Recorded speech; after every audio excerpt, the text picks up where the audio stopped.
জাতীয় সংসদ নির্বাচনে পোস্টার ব্যবহার করতে পারবেন না প্রার্থীরা। এর পরিবর্তে বিলবোর্ড, ব্যানার, ফেস্টুন, সামাজিক যোগাযোগ মাধ্যম ব্যবহার করতে পারবেন। রাজনৈতিক দল ও প্রার্থীর আচরণ বিধিমালায় অতি গুরুত্বপূর্ণ ব্যক্তি হিসেবে অন্তর্ভুক্ত করা হয়েছে উপদেষ্টা পরিষদের সদস্যদের। আচরণবিধিতে যুক্ত হচ্ছে গুরুতর অপরাধে প্রার্থিতা বাতিলের বিধান।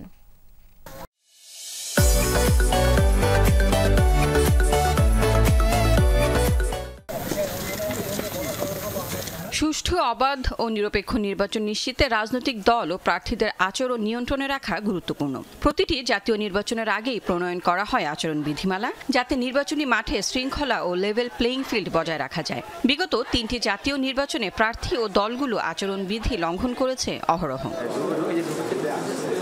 এক সভায় সংসদ নির্বাচন সামনে রেখে দল ও প্রার্থীর আচরণ বিধিমালার খসড়া নীতিগত অনুমোদন দিয়েছে ইসি। তবে আরপিও সংশোধন সাপেক্ষ হবে এটি।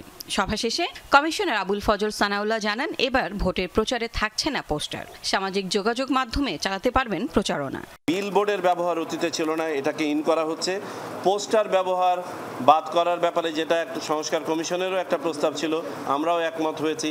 আমরা পোস্টার ব্যবহার বাদ দেওয়ার ব্যাপারে সম্মত হয়েছি। ব্যানার, ফেস্টুন, প্রতিদ্বন্দ্বী প্রার্থী ইত্যাদিগুলোকে নতুনভাবে সংজ্ঞায়িত করা হয়েছে। তিনি বলেন, রিটার্নিং কর্মকর্তারা কমন প্ল্যাটফর্ম ব্যবহার করবেন, যেখানে প্রার্থীরা ইশতেহার তুলে ধরবেন। হলফনামা দিতে হবে দল ও প্রার্থী উভয়কেই।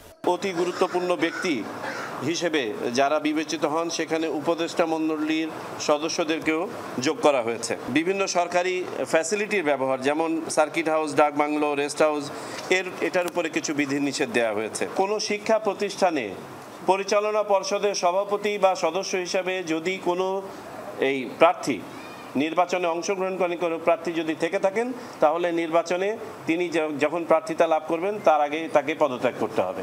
আচরণ বিধিতে অত্যাধুনিক অস্ত্রের পাশাপাশি দা, কুড়ালের মতো দেশীয় অস্ত্রকেও অন্তর্ভুক্ত করেছে নির্বাচন কমিশন। বিধিমালা লঙ্ঘনে যে নর্মাল শাস্তি ছিল আগে, যেটা ছিল 6 মাস কারাদণ্ড এবং 50,000 টাকা জরিমানা, সেটাকে 6 মাস কারাদণ্ড এবং 1.5 লাখ টাকা জরিমানা করা হয়েছে। লাভলি বিথি, যমুনা নিউজ, ঢাকা।